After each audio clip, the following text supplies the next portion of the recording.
Hello friends, welcome back to Sabi's lifestyle. இந்த video பார்த்துட்ருக்க எல்லாருமே ரொம்ப சந்தோஷமாக ஆரோக்கியமாக இருப்பீங்கன்னு நம்புகிறேன். அல்ஹம்துலில்லாஹ் எல்லாரோட ஈதும் ரொம்ப சந்தோஷமாக பர்க்கத்தாக முடிஞ்சிருக்கும் அப்படின்னு சொல்லிட்டு நம்புகிறேன். ஸோ என்னோட ஈதோட பிளாக் தாங்க. ஸோ ரொம்ப சாரிங்க, ரொம்ப டேஸ் கழித்து நான் அப்லோட் பண்ணுறேன். ஆல்மோஸ்ட் பார்த்திங்கன்னா ஈது முடிஞ்சு 11-12 டேஸ் ஆகிடுச்சு. அதுக்கப்புறம் தான் நான் இப்போ வாய்ஸ் ஓவரே கொடுக்குறேன். டிலே பண்ணதுக்கு சாரி. ஸோ மார்னிங்லேருந்து நைட் வரைக்கும் நம்மளோட ஈதில் நம்ம என்னென்ன செஞ்சோம் அப்படின்ற மாதிரி நம்ம பார்க்கலாம் வாங்க. ஸோ இவங்க தான் நம்ம குர்பானி கொடுக்கக்கூடிய ஆடு. ஸோ அவங்களுக்கு காலையில் நான் வேப்பிலை கொடுத்துட்டேன். ஆக்சுவலாக கொடுக்கக்கூடாதான், நான் தெரியாமல் கொடுத்துட்டேன். ஸோ அதுக்கப்புறம் பார்த்திங்கன்னா ஹஸ்பண்ட் பிள்ளைங்க எல்லாமே தொழுகை கிளம்பிட்டாங்க. ஸோ அயான் குட்டிக்கு பார்த்திங்கன்னா அவங்க அத்தம்மா எடுத்து கொடுத்துருந்த ட்ரெஸ் இது. ஸோ எல்லாமே பார்த்திங்கன்னா குளித்து முடிச்சுட்டு தொழுகை கிளம்பிட்டாங்க. அல்ஹம்துலில்லாஹ்.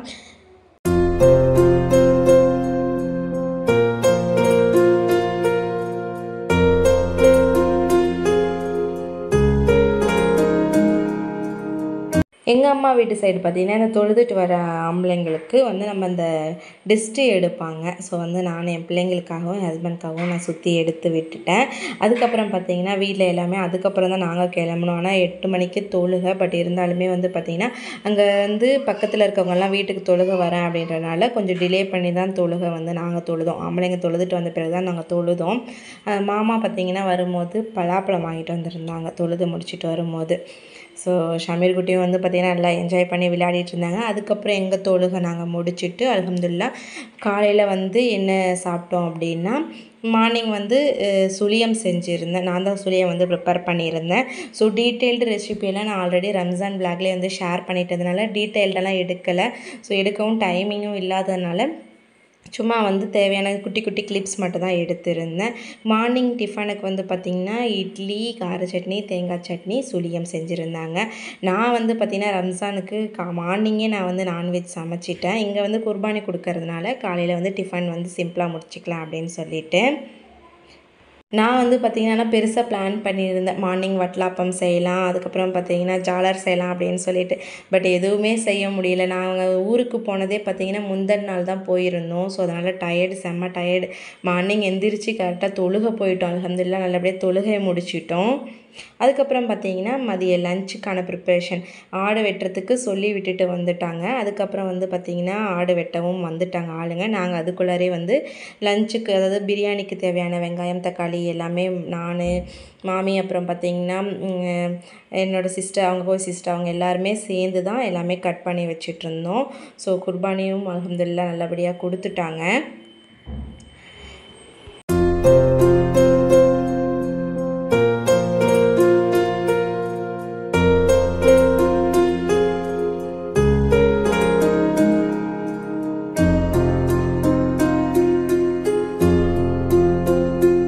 இந்த ஆடு வெட்டு அண்ணனை பார்த்த உடனே எனக்கு பார்த்திங்கன்னா என்னோடய தாத்தா ஞாபகம் வந்தது. எங்கள் தாத்தாவும் பார்த்திங்கன்னா ஆடு தான், கசாப் கடை தான் வச்சுருந்தார். ஸோ எனக்கு பார்த்திங்கன்னா அவரோட மெமரிஸ் வந்துருச்சு. பக்ரீத் அன்னைக்கு பார்த்திங்கன்னா எங்கள் தாத்தா எல்லாமே வீட்டில் இருப்போம். அவர் பார்த்திங்கன்னா தொழுகை கூட அவருக்கு டைம் இருக்காது. ஸோ காலையில் போகிறவங்க பார்த்திங்கன்னா ஆஃப்டர்நூன் ஒரு 3 அந்த டைமிங்க்கு தான் வீட்டுக்கே சாப்பிடுவார். ஸோ எனக்கு அந்த ஞாபகம் வந்துச்சு.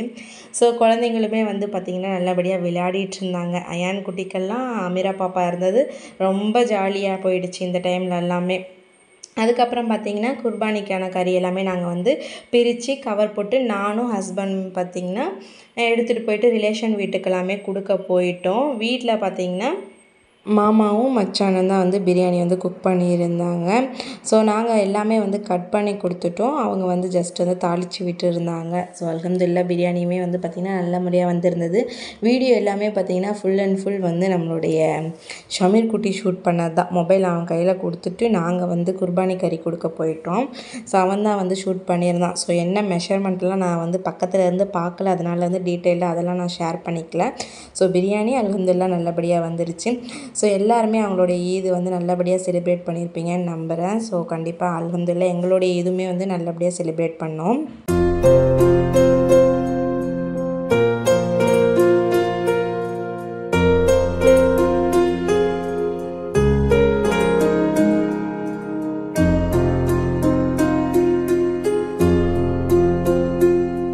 என்னதான் நம்ம நம்ம வந்து வீட்டில் தனித்தனியாக வந்து பிரியாணி செஞ்சு நல்ல டெசர்ட்ஸ் எல்லாம் செஞ்சு சமைச்சி சாப்பிட்டாலுமே இந்த மாதிரி ஃபேமிலியோடு சேர்ந்து சமைச்சி சாப்பிடும்போது பார்த்திங்கன்னா அந்த ருசியே தனி தான். ப்ளஸ் வந்து பார்த்திங்கன்னா அந்த சந்தோஷமும் வந்து மாஷா அல்லாஹ் அவ்வளோ வந்து எல்லாருக்குமே வந்து கிடைக்கணும் அப்படின்னு சொல்லிட்டு நானும் அல்லாஹ்ட்ட துவா செஞ்சுக்கிறேன்.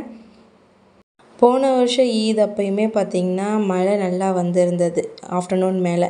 ஸோ என்னடா இவ்வளோ வெக்கையாக இருக்கே, மழையே இல்லை அப்படின்னு நினச்சேன். கரெக்டாக பார்த்திங்கன்னா நானும் என் ஹஸ்பண்ட்டை சொன்னேன் இன்றைக்கி மழை வருங்க அப்படின்னு சொல்லிட்டு. பட் வந்து இவர் சொன்னார் அதெல்லாம் வராது அப்படின்னாரு. ஃபைனலாக பார்த்திங்கன்னா கரெக்டாக நான் சொன்ன மாதிரியே மழையும் வந்துடுச்சு. ஸோ போகிற வழியில் வந்து நாங்கள் குர்பானி கொடுக்க போயிருந்தோம் இல்லையா, அந்த வழியில் கொஞ்சம் ஃபன் அட்ராசிட்டிஸ் எல்லாம் கொஞ்சம் ஷூட் பண்ணியிருந்தேன். ஒரு முந்திரி தோப்பு இருந்தது. ஸோ அதில் பார்த்திங்கன்னா ஹஸ்பண்ட்டை கேட்கும்போது அவர் போய்ட்டு பறிச்சுட்டு வந்து கொடுத்துருந்தாரு. அந்த மூமெண்ட்லாம் பார்த்திங்கன்னா ரொம்ப மெமரபிளாக இருந்தது. ரொம்ப வந்து நியூ எக்ஸ்பீரியன்ஸ்டாக இருந்தது. ரொம்பவே சந்தோஷமாக இருந்தது.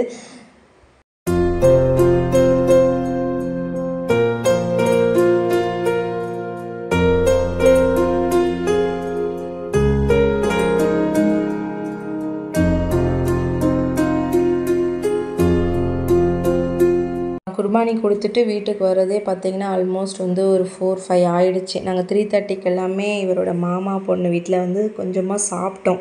ஸோ அவங்க ரொம்ப கம்பல் பண்ணதுனால சாப்பிட்டுட்டோம். அதுக்கப்புறம் பார்த்திங்கன்னா இந்த முந்திரி பழம் வந்து பார்த்திங்கன்னா நான் எக்ஸ்பெக்ட் பண்ண அளவுக்கு இல்லை. ஸோ நிறைய பேருக்கு முந்திரி பழம் பிடிக்கும் அப்படின்னு நினைக்கிறேன். பட் இருந்தாலும் எனக்கு வந்து சாப்பிட்ட பிறகு வந்து அந்த தொண்டை கரகரப்பாக இருந்த மாதிரி இருந்துச்சு. நான் ரொம்ப தித்திப்பாக இருக்கும் அப்படின்னு நினச்சேன். பட் இருந்தாலும் அது ஒரு மாதிரி டிஃப்ரெண்ட்டான டேஸ்ட்டில் தான் இருந்தது. எனக்கும் ஓரளவுக்கு ஓகேவாக தான் இருந்தது. யாருக்கெல்லாம் முந்திரி பழம் பிடிக்கும் அப்படின்னு சொல்லிட்டு கமெண்ட் செக்ஷனில் கமெண்ட் பண்ணுங்கள். அதுக்கப்புறம் நாங்கள் வர வழியிலே பார்த்திங்கன்னா லைட்டாக தூறல் ஸ்டார்ட் ஆகிடுச்சு. அதுக்கப்புறம் வீட்டுக்கு வந்துட்டு தான் உட்காந்து சாப்பிட்டோம். ஸோ பிரியாணி, தால்ச்சா, ரைத்தாவோட சேர்ந்து அல்ஹம்துலில்லாஹ் நல்லபடியாக ஈதோட லஞ்சை சாப்பிட்டுட்டோம். அதுக்கப்புறம் நைட் வந்து பார்த்திங்கன்னா எல்லாருமே வந்திருந்தாங்க. மச்சான் வீட்டிலலாம் வந்திருந்தாங்க. எல்லோரும் சேர்ந்து கரண்ட்டு போயிடுச்சு. அந்த இருட்டிலே உட்காந்து கேண்டில் லைட் டின்னர் மாதிரி மறுபடியுமே அதே பிரியாணியை சாப்பிட்டுட்டு அல்ஹம்துலில்லாஹ் எங்களுடைய ஈதை வந்து நாங்கள் கம்ப்ளீட் பண்ணிட்டோம். ஸோ இதே மாதிரி வந்து பார்த்திங்கன்னா உங்களுடைய ஈதும் அல்ஹம்துலில்லாஹ் நல்லபடியாக நடந்திருக்கும் அப்படின்னு சொல்லிட்டு நம்புகிறேன். ஐ ஹோப் இந்த வீடியோ உங்களுக்கு பிடிச்சிருக்கும்னு நினைக்கிறேன். பிடிச்சிருந்தா ஒரு குட்டி லைக் போடுங்க. இது வரைக்கும் நம்ம சேனலை சப்ஸ்கிரைப் பண்ணலாம், சப்ஸ்கிரைப் பண்ணி வச்சுக்கோங்க. தேங்க்ஸ் ஃபார் வாட்சிங்.